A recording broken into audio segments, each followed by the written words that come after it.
জন, পাশ করেনি 51 প্রতিষ্ঠানের কেউ। শিক্ষা খাতে ব্যয় বিনিয়োগ হিসেবে দেখে সরকার, ফল হস্তান্তর অনুষ্ঠানে প্রধানমন্ত্রী। শিক্ষার্থীদের কারিগরি ও তথ্য প্রযুক্তি শিক্ষায় শিক্ষিত হবার তাগিদ। বিএনপি এখন অদৃশ্য শক্তির উপর নির্ভর করা শুরু করেছে বললেন পররাষ্ট্রমন্ত্রী।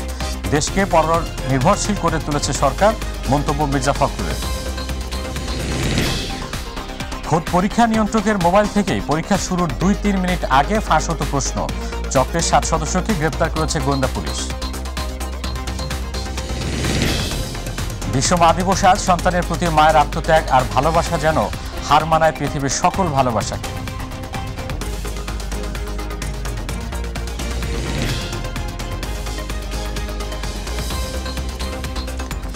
শুনছিলেন সংবাদ শিরোনাম, এবার বিস্তারিত। এসএসসি ও সমমান পরীক্ষার ফল প্রকাশ হয়েছে। এবার 9টি সাধারণ মাদ্রাসা ও কারিগরি বোর্ডে গড় পাশের হার 83.04%। মোট জিপিএ 5 পেয়েছে 1,82,152 জন শিক্ষার্থী। পাশের হারে ছেলেদের চেয়ে মেয়েরাই গিয়ে কাঙ্ক্ষিত ফল পেয়ে শিক্ষা প্রতিষ্ঠানগুলোয় বাঁধ ভাঙা উচ্ছ্বাসে মেতে ওঠে শিক্ষার্থীরা। সন্তানদের সাফল্যে খুশি শিক্ষক ও অভিভাবকরাও। আমেনা হায়রার রিপোর্টে বিস্তারিত। এসএসসি পরীক্ষার ফল প্রকাশের পর এভাবেই ঢাকের তালে বিদ্যালয়ে বিদ্যালয়ে চলছে আনন্দ উল্লাস। এবার মাধ্যমিক স্কুল সার্টিফিকেট এসএসসি ও সমমান পরীক্ষায় গড় পাশের হার 83.04%। গত বছরের তুলনায় এবার অকৃতকার্য হওয়ার হার কমেছে 2.65%।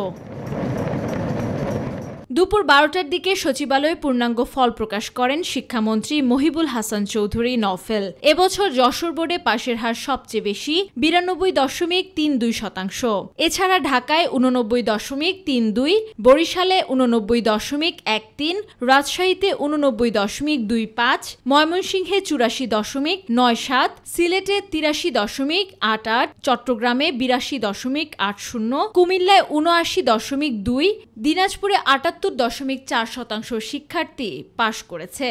এই বছর সকল শিক্ষা বোর্ডে পাশের হার হচ্ছে সব মিলিয়ে 83.04% এবং সর্বমোট জিপিএ 5 পেয়েছে পরীক্ষার্থীদের মধ্যে 1,82,129 জন। এবছর প্রায় প্রতিটি স্কুলেই বেড়েছে জিপিএ 5 এর সংখ্যা। পাশাপাশি অনেক শিক্ষা প্রতিষ্ঠানেও রয়েছে শতভাগ পাশের নজির। আমাদের শিক্ষক এবং অভিভাবক এবং আমার শিক্ষার্থীরা যথেষ্ট ছিল, হেল্পফুল ছিল, বিধায় আমাদের আজ শতভাগ পাশ করার এটা আমরা অর্জন করতে পেরেছি। সবারই এই নূর মোহাম্মদ পাবলিক কলেজের প্রতি দৃষ্টি থাকে এবং তাদের নির্দেশনা থাকে, সেই অনুযায়ী আমরা কাজ করেছি এবং আমাদের আশানুরূপ ফলাফল হয়েছে এবং ইনশাআল্লাহ ভবিষ্যতে আরো ভালো হবে। পূর্ণাঙ্গ সিলেবাসেই এসএসসি পরীক্ষায় অংশ নিয়েছে শিক্ষার্থীরা। ফলাফল প্রকাশের পর আনন্দে উচ্ছ্বাসিত তারা। এতদিন টেনশন করছিলাম যে কেমন হবে রেজাল্ট, এখন আলহামদুলিল্লাহ ভালো লাগছে রেজাল্টটা। আলহামদুলিল্লাহ অনেক বেশি ভালোই হয়েছে ফলাফলটা। সবার দোয়ায় আলহামদুলিল্লাহ এ+ পেয়েছি। গোল্ডেন এ+, 1235, 95% আর কি মার্কস এসেছে। হ্যাঁ, ভালো লাগছে অনেক। জিপিএ 5 পেয়েছি এবং খুব ভালো লাগতেছে। জি, অনেক ভালো লাগছে, গোল্ডেন এসেছে। সবথেকে বেশি ধন্যবাদ দিব আমাদের স্কুলের টিচারদের। সন্তানদের এমন ভালো ফলাফলে গর্বিত অভিভাবকরাও। আলহামদুলিল্লাহ ভালো লাগছে, আমার ছেলে গোল্ডেন এ+ পেয়েছে। বাচ্চাদের প্রচেষ্টায় ওরা এই রেজাল্ট করেছে। আজকে যেহেতু মা দিবস, এটা আমি মনে করি মা দিবসের আমার স্পেশাল গিফট। মাধ্যমিক ও সমমান পরীক্ষার ফলাফল প্রকাশের পর ঠিক এভাবে রাজধানীর বিভিন্ন স্কুলের শিক্ষার্থীরা মেতে উঠছেন আনন্দ উল্লাসে। সকলের একটাই প্রত্যাশা, এই ফলাফলকে সাথে করে নিয়ে সামনের দিনে আরো ভালো ফলাফল করবেন তারা। আমেনা হীরা, মাই টিভি, ঢাকা। এদিকে এবছর এসএসসিতে দেশসেরা সাফল্য অর্জন করেছে যশোর শিক্ষা বোর্ড। এই বোর্ডের গড় পাশের হার 92.32%। দিনাজপুর শিক্ষা বোর্ডে গতবারের তুলনায় কিছুটা ভালো ফলাফল করলেও সার্বিকভাবে গেল 7 বছরের পরিসংখ্যানে ফলাফলে অবনতি হয়েছে। এবার পাশের হার 78.43।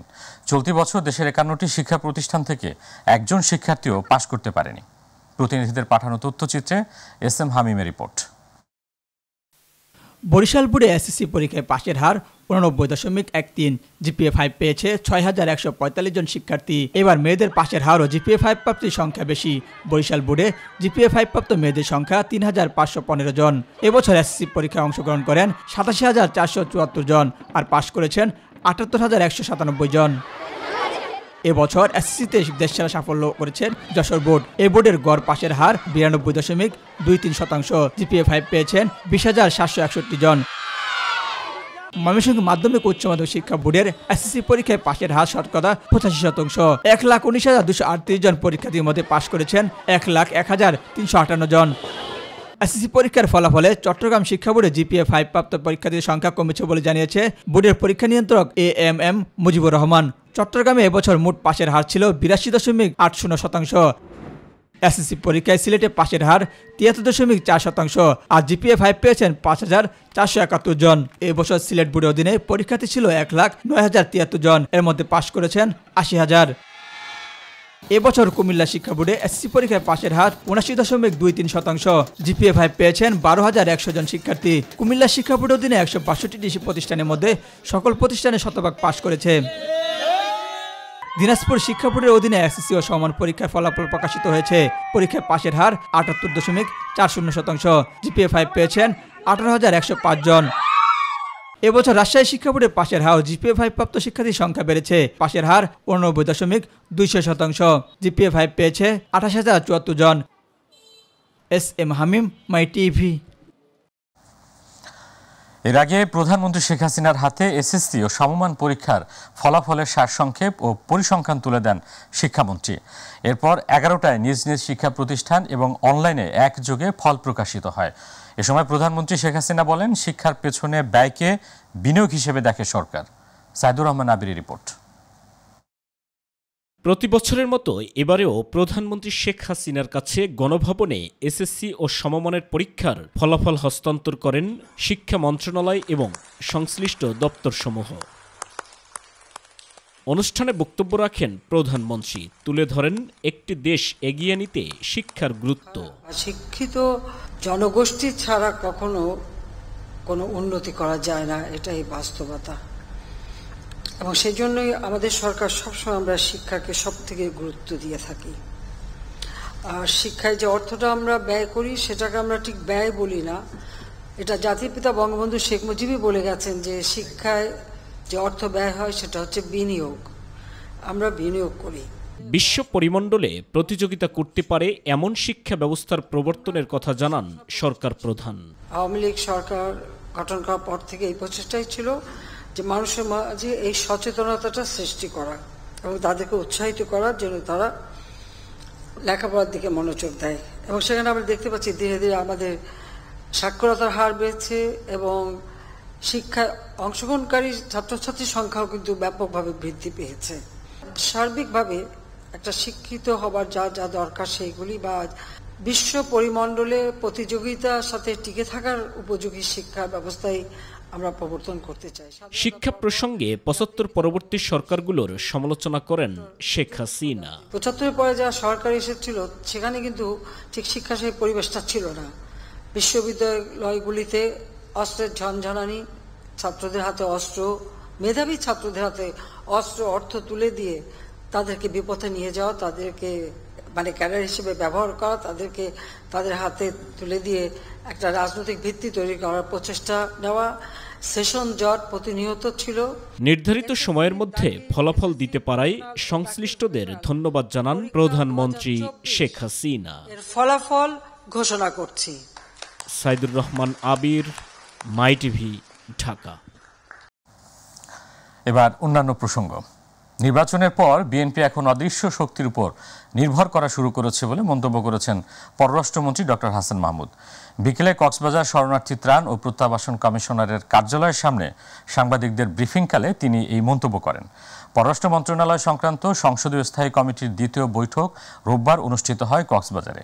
এ সময় তিনি বলেন, যুক্তরাষ্ট্রের সঙ্গে বাংলাদেশের সম্পর্ক অতীতের যে কোনো সময়ের চেয়ে চমৎকার। এই সম্পর্ক আরও উচ্চতায় নিয়ে যেতে বাংলাদেশে আসছে যুক্তরাষ্ট্রের সহকারী পররাষ্ট্রমন্ত্রী ডোনাল্ড লু। সরকারের চেষ্টা থাকবে সম্পর্ক আরও দৃঢ় করার।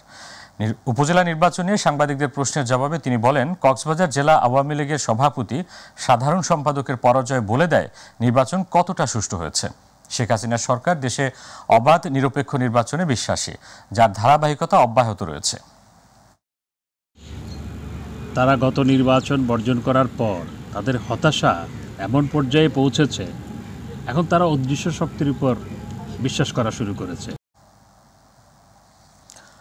জনগণের কাছে জবাবদিহিতা না থাকায় সরকার দুর্নীতি ও অনিয়মের উপর ভিত্তি করে দেশকে পরনির্ভরশীল করে তুলছে বলে জানিয়েছেন বিএনপি মহাসচিব মির্জা ফখরুল ইসলাম আলমগীর।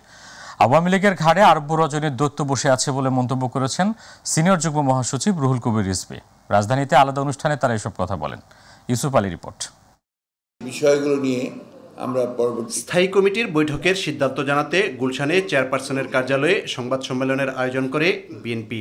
সেই বিষয়গুলো নিয়ে আমি আজকেও আপনাদের সঙ্গে কথা বলবো। তার মধ্যে দলের মহাসচিব মির্জা ফখরুল ইসলাম আলমগীর বলেন, সর্বক্ষেত্রে দুর্নীতির মাধ্যমে সরকার দেশকে অকার্যকর রাষ্ট্রে পরিণত করার পথে হাঁটছে। কোনো জবাবদিহিতা নেই জনগণের কাছে, কোনো ম্যান্ডেট নেই, এবং তাদের মধ্যে এমন একটা দাম্ভিকতা সৃষ্টি হয়েছে যে আমাদের তো জনগণকে প্রয়োজন নাই, ক্ষমতার নিরঙ্কুশ থাকতে পারলেই তাদের কাজ হাসিল হয়ে যাচ্ছে। দুর্নীতি এবং অনিয়ম তার উপর ভিত্তি করে এই রাষ্ট্রকে কি করে পুরোপুরি পরনির্ভরশীল করা যায়, ওই লক্ষ্যেই তারা কাজ করছে। জনগণের ভোটাধিকার কেড়ে নিয়ে নির্বাচন করায় আওয়ামী লীগের জনপ্রিয়তা হ্রাস পেয়েছে বলেও উল্লেখ করেন বিএনপি মহাসচিব। যে উনাদের একটা ফলস ধারণা তৈরি হচ্ছে যে they have overcome the crisis, সংকট থেকে তারা উপরে উঠে গেছেন, সংকট আরো গভীর করেছে। এই বিগত নির্বাচনে আওয়ামী লীগের সংকট আরো গভীর হয়েছে, সরকারের সংকট আরো গভীর হয়েছে, এবং ওনারা যদি এখনই সেটা উপলব্ধি না করেন এবং সেই নির্বাচন চেষ্টা না করেন, তাহলে ভবিষ্যৎ তাদের জন্য খুব ভালো না। এদিকে ঢাকা মহানগর দক্ষিণ মহিলা দলের নবনির্বাচিত কমিটির নেতাদের সাথে নিয়ে বিএনপির প্রতিষ্ঠাতা জিয়াউর রহমানের সমাধিতে শ্রদ্ধা জানান দলের সিনিয়র যুগ্ম মহাসচিব রুহুল কবির রিজভী আহমেদ। এ সময় তিনি বলেন, আওয়ামী লীগের ঘাড়ে আরব্য রজনীর দৈত্য বসে আছে। আরব্য রজনীর সেই জিনের মতো, ভূতের মতো আপনাদের ঘাড়ে যারা বসে আছে, তারাই আপনাদেরকে দিক নির্দেশনা দিচ্ছে। ইউসুফ আলী, মাই টিভি, ঢাকা। এমপি মন্ত্রীর স্বজনরা নির্বাচনে অংশ নিতে পারবে না, এমন কোনো সিদ্ধান্ত রাজনীতিতে হওয়ার কথা নয় বলে মন্তব্য করেন বস্ত্র ও পাট মন্ত্রী জাহাঙ্গীর কবির নানক। তিনি বলেন, রাজনৈতিক অঙ্গনে কোনো অবদান ছিল না বা নেই, অবস্থান ছিল না, হঠাৎ করে উড়ে এসে জুড়ে বসাদের সম্পর্কে এবারে নির্বাচনে সতর্কবার্তা ছিল। সচিবালয়ে বাংলাদেশে নিযুক্ত দক্ষিণ কোরিয়ার রাষ্ট্রদূত পার্ক ইয়ং সিকরের সঙ্গে সৌজন্য সাক্ষাৎ শেষে সাংবাদিকদের প্রশ্নের জবাবে সব কথা বলেন নানক।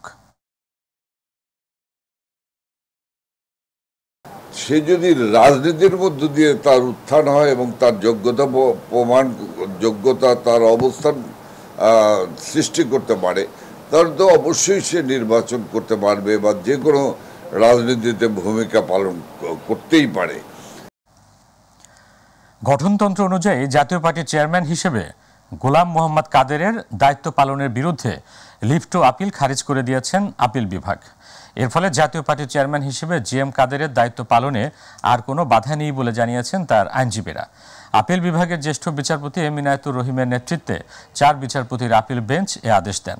এর আগে গঠনতন্ত্র অনুযায়ী জাতীয় পার্টির চেয়ারম্যান হিসেবে জিএম কাদেরের দায়িত্ব পালনে হাইকোর্টের আদেশ স্থগিত চেয়ে লিফট ও আপিল দায়ের করা হয়। খোদ পরীক্ষা নিয়ন্ত্রকের মোবাইল থেকে পরীক্ষা শুরুর 2-3 মিনিট আগে বাইরে চলে যেত প্রশ্ন, পরে পরীক্ষার্থীর কাছে থাকা অত্যাধুনিক ডিভাইসে একের পর এক উত্তর বলে দিত চক্র। এ চক্রের 7 সদস্যকে গ্রেপ্তারের পর দুপুরে ডিবি কার্যালয়ে সংবাদ সম্মেলনে এসব তথ্য জানান ডিবি প্রধান হারুনুর রশিদ।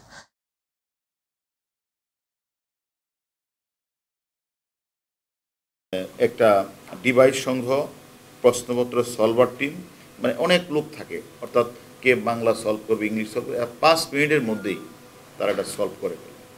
সলভ করি তখন তারা তাদের যে ডিভাইস থাকে তারা ওখান থেকে বলবে, তারা শুনবে, শোনার পর সমানে সে বলবে হয়তো প্রশ্নের এর উত্তর হলো সি, বি এর উত্তর সি, এরকম বলবে, আর সে সময় দাগায় ফেলবে। বিশ্ব মা দিবস আজ। সন্তানের প্রতি মায়ের আত্মত্যাগ আর ভালোবাসা যেন হার মানায় পৃথিবীর সকল ভালোবাসাকে। শুধু শিশুকালে নয়, কিশোর থেকে বৃদ্ধ হলেও মায়ের স্নেহ মিশে থাকে সে একই রকম। ভালোবাসা আর যত্নে সন্তানদের জন্য সবথেকে বেশি যিনি আত্মত্যাগ করেন তিনি হলেন মা। মা দিবসে ভিন্ন ভিন্ন সংগ্রামী মায়ের গল্প জানাচ্ছেন আমেনা হীরা।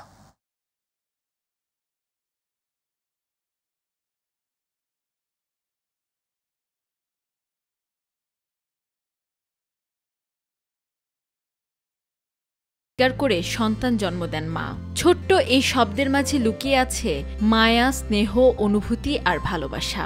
মাতৃত্বের দুর্জয় শক্তিতে একজন নারী থেকে যখন হয়ে ওঠেন মা, তখন এক সংগ্রামী মায়ের চেতনায় সন্তানকে নিয়ে চলে মায়ের এক অন্যরকম যুদ্ধ। প্রতিটি মায়ের জীবনের পরতে পরতে রয়েছে সীমাহীন সংগ্রামের গল্প। জীবনের বাঁকে বাঁকে নিরাশার কালো মেঘে বারংবার ঢাকা পড়েন মায়েরা, তবুও সন্তানের জন্য ত্যাগেই পান মাতৃত্বের আসল অনুভূতি। আসলে এতটুকু পরিশ্রম ওদের জন্য দেয়াই যায়। বাচ্চাদের মধ্যে আমরা আমাদের ভবিষ্যৎটা দেখি, ওদের আনন্দই আমাদের আনন্দ। আমি যতটুকু দিচ্ছি ওদের জন্য কষ্ট, ওরা যেন ফিডব্যাক দেয়, ওরা যেন মানুষ হয়, আল্লাহর কাছে আমি এটাই চাই। ছদ্মনাম রহিমা, স্বামী রিকশা চালান, নেই খুব একটা উপার্জন। 2 কোলের সন্তানকে নিয়ে মা পথে নেমেছেন দুমুঠো আহারের জোগানে। অভাব যেখানে তার নিত্যসঙ্গী, সেই মাও চান নিজের শত কষ্টের বিনিময়ে আগলে রাখতে 2 সন্তানকে। বাচ্চা করে খাওয়াতেই না, ঘর ভাড়াই তো 5000 টাকা ঘর ভাড়া চলে। কষ্ট করে কাজ করতেছে, আল্লাহ খাওয়াইতেছে, বাচ্চার জন্য অনেক কষ্ট করতেছি। সন্তানের জন্য মা পারেন না এমন কোনো কাজ হয়তো পৃথিবীতে নেই। বিশেষ চাহিদা সম্পন্ন সন্তানের মায়েদের লড়াইটা আরো কঠিন। সমাজ, সংসার, সন্তানের প্রতিবন্ধকতার সঙ্গে প্রতিনিয়ত লড়াই করে মায়েরা আগলে রাখেন নারী ছেঁড়া ধনকে। তো অন্যান্য বাচ্চারা যেমন সবকিছু করে নিজের থেকে, বেড়ানো, ঘোরা, কথা বলা, একটা জিজ্ঞেস করা, মাকে বাবাকে এসে একটা কিছু বলা, যেভাবে বলে নর্মাল বাচ্চাদের মতো, ও সেভাবে করে তো পারে না। যার জন্য এটা তো খুব খারাপ লাগে মা হিসেবে। তারপরও মানে শেষ চেষ্টাগুলি মানে করতেই থাকি যে যতটুকু এগিয়ে যাওয়া যায়। নিজের জীবনের নিব্রতা, নিশ্চয়তা হারিয়ে, অসংখ্য ঘাত প্রতিঘাত পেরিয়ে অবুঝ বিশেষ চাহিদা সম্পন্ন এসব শিশুদের সুস্থতাই মায়ের সর্বোচ্চ পাওয়া। অন্য মারা তো আছে যেরকম ভালোই, কিন্তু আমি বিশেষ করে এই ধরনের যে বাচ্চাগুলি, বিশেষ করে যারা একটু পিছিয়ে রয়েছে, এই বাচ্চাগুলির জন্য বেশি আমার ইয়েটা থাকবে যে তারা যেন আরও একটু ভালো একটা প্রপার ট্রিটমেন্টের মাধ্যমে ভালো হতে পারে, সব কিছু নর্মালভাবে চলতে পারে, করতে পারে। এটাই তাদের জন্য আমার এটাই দোয়া, ইচ্ছা। যেমনই হোক, সন্তান প্রতিটি মায়ের কাছেই যেন পৃথিবীর সবচাইতে মূল্যবান সম্পদ। মা দিবসে তাই বিশেষ চাহিদা সম্পন্ন শিশুদের মায়েদের একটাই প্রত্যাশা, প্রতিটি বিশেষ চাহিদা সম্পন্ন শিশু যেন পায় বিশেষ যত্ন। আমেনা হীরা, মাই টিভি, ঢাকা। দর্শক, যাচ্ছি সংবাদ বিরতিতে, ফিরে এসে জানাবো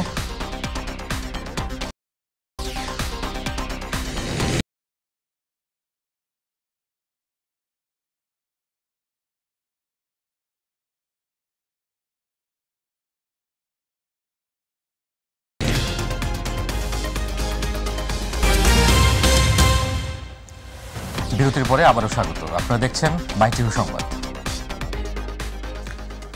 রাজধানীর দিনমজুর মানুষকে টার্গেট করে ভারতে নিয়ে কিডনি বিক্রি করতেন এই চক্রের 3 সদস্য গ্রেপ্তার করেছে পুলিশ। ডিএমপির মিডিয়া সেন্টার আয়োজিত সংবাদ সম্মেলনে অতিরিক্ত কমিশনার খন্দকার আল মুহিত জানান, রবিন নামে এক ভুক্তভোগীর অভিযোগের ভিত্তিতে তাদের গ্রেপ্তার করা হয়। আমাদের অভিযান চলছে। আমরা আশা করি যে এই যে সংঘবদ্ধ অঙ্গহানি করার অপরাধ চক্রটি, তাদেরকে রবিনের যে অভিযোগ তার মাধ্যমে তাদেরকে ধৃত করা যাবে। এবং ডিজিটাল উদ্ভাবন, টেকসই উন্নয়ন, এই প্রতিপাদ্য নিয়ে আগামী 17 মে আয়োজন করা হচ্ছে বিশ্ব টেলিযোগাযোগ ও তথ্য সংঘ দিবস। সচিবালয়ে আয়োজিত সংবাদ সম্মেলনে কথা জানান ডাক ও টেলিযোগাযোগ প্রতিমন্ত্রী জুনায়েদ আহমেদ পলক। 2041 সালের মধ্যে দেশ হবে স্মার্ট বাংলাদেশ জানিয়ে তিনি বলেন, দেশের উন্নতি এবং অগ্রযাত্রাকে ধরে রাখতে হলে দেশকে উন্নত বিশ্বের কাতারে নিয়ে যেতে হবে। ডিজিটাল প্রযুক্তির মহাসড়ক বিনির্মাণের অগ্রগতি, চ্যালেঞ্জ ও সম্ভাবনা এবং পরিবর্তিত বিশ্বে নতুন সভ্যতার রূপান্তরে কৃত্রিম বুদ্ধিমত্তা, internet of things, robotics, big data, blockchain, microchip designing. Bangladesh শ্রম আইন সংশোধনে আন্তর্জাতিক শ্রম সংস্থার সঙ্গে বিস্তারিত আলোচনা হয়েছে বলে জানিয়েছেন আইনমন্ত্রী আনিসুল হক। সচিবালয়ে আয়োজিত বৈঠক শেষে একথা জানান তিনি। মন্ত্রী জানান, বৈঠকে শ্রম আইন সংশোধনে 41টি পয়েন্ট নিয়ে আলোচনা চলছে। আলোচনায় আন্তর্জাতিক শ্রম সংস্থা ILO কিছু পরামর্শ দিয়েছে, জানিয়ে সেগুলো কতটা দেশের স্বার্থে যৌক্তিক সেটাও আলোচনা হচ্ছে বলেও জানান আইনমন্ত্রী। আমরা যেই বিষয়ে আলাপ করছি সেটা হচ্ছে যে বাংলাদেশ শ্রম আইনের সংশোধন নিয়ে আলাপ করছি এবং সেইখানে ইন্টারন্যাশনাল লেবার অর্গানাইজেশনের এই সংশোধনের ব্যাপারে কিছু সাজেশন আছে। সংবাদের শেষ প্রান্তে আমরা যাবার আগে আরও একবার জানিয়ে দিচ্ছি সংবাদ শিরোনামগুলো।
সঙ্গে থাকার জন্য ধন্যবাদ। আমাদের পরবর্তী সংবাদ দেখার আমন্ত্রণ জানিয়ে এখনকার মতো বিদায় নিচ্ছি। আল্লাহ হাফেজ।